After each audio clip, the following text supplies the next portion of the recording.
Muita gente olha para o mercado financeiro e só vê caos, sobe, desce, uma confusão. Mas e se por trás de tudo isso existisse um ritmo, um padrão que se repete, seja em ações, commodities ou até nas criptomoedas? Entender esse padrão pode, de verdade, mudar o jeito de enxergar as coisas. Sabe quando a gente vê aqueles gráficos que não param de subir e descer? A primeira impressão é de que é tudo uma grande bagunça, né? Uma série de movimentos sem lógica nenhuma. Mas, será que é isso mesmo? Essa é a pergunta que a gente vai tentar responder agora.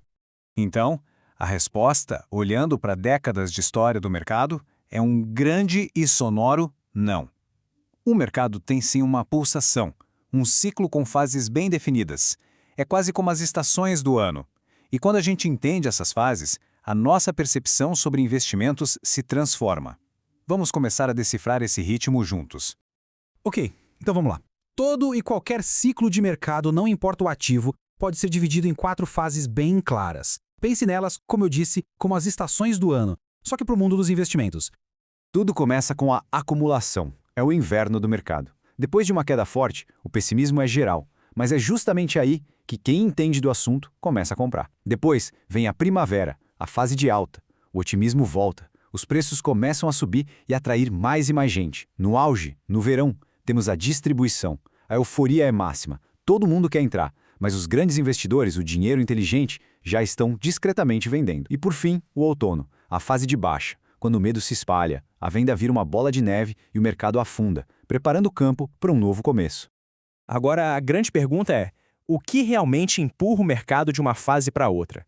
Não são só planilhas e números, não. É algo bem mais humano. Exato. A psicologia coletiva é o verdadeiro motor por trás dos ciclos. As finanças comportamentais já provaram que emoções como a ganância, o medo, a euforia, elas não só acompanham os preços, muitas vezes são elas que causam os movimentos. E dá para a gente mapear direitinho qual emoção domina cada fase. A acumulação, lá no fundo do poço, é marcada por uma certa esperança. A alta é alimentada pelo otimismo, que vai crescendo até virar a euforia total lá no pico. É aí que a chave vira. A ansiedade se transforma em medo, depois em pânico, e isso acelera a baixa. E no fundo mesmo, reina o desespero, que ironicamente é o exato ponto onde um novo ciclo de esperança pode começar. E aqui está o pulo do gato, a diferença de comportamento. A maioria das pessoas, a chamada multidão, age movida pelo FOMO, aquele medo de ficar de fora. O resultado?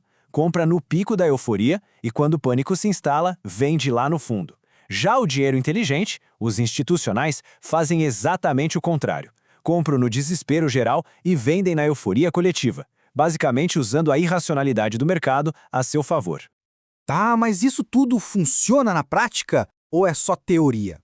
Com certeza funciona. Esses ciclos acontecem o tempo todo, em escalas diferentes e em todos os tipos de mercado. Vamos dar uma olhada em alguns exemplos do mundo real. Isso não é novidade.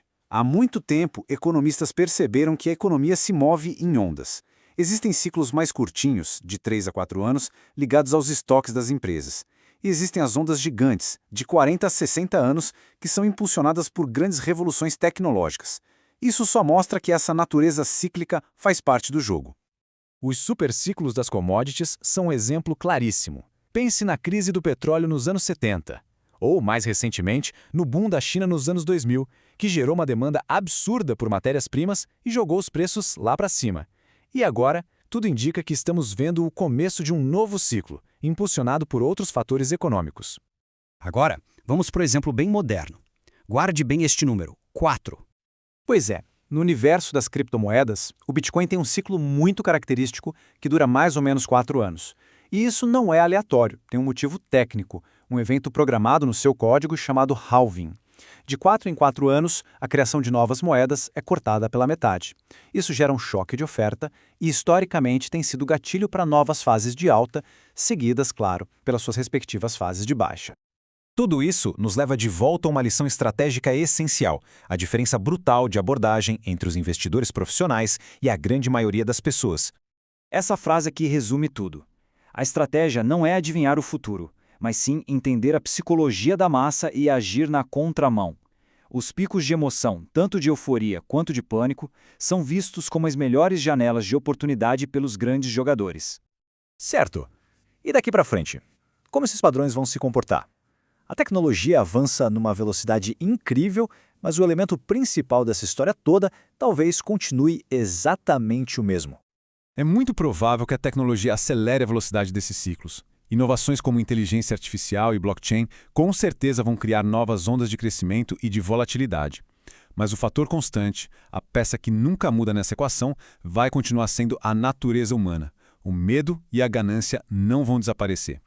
E os criptoativos, por exemplo, vão continuar sendo um palco perfeito para esses ciclos emocionais extremos.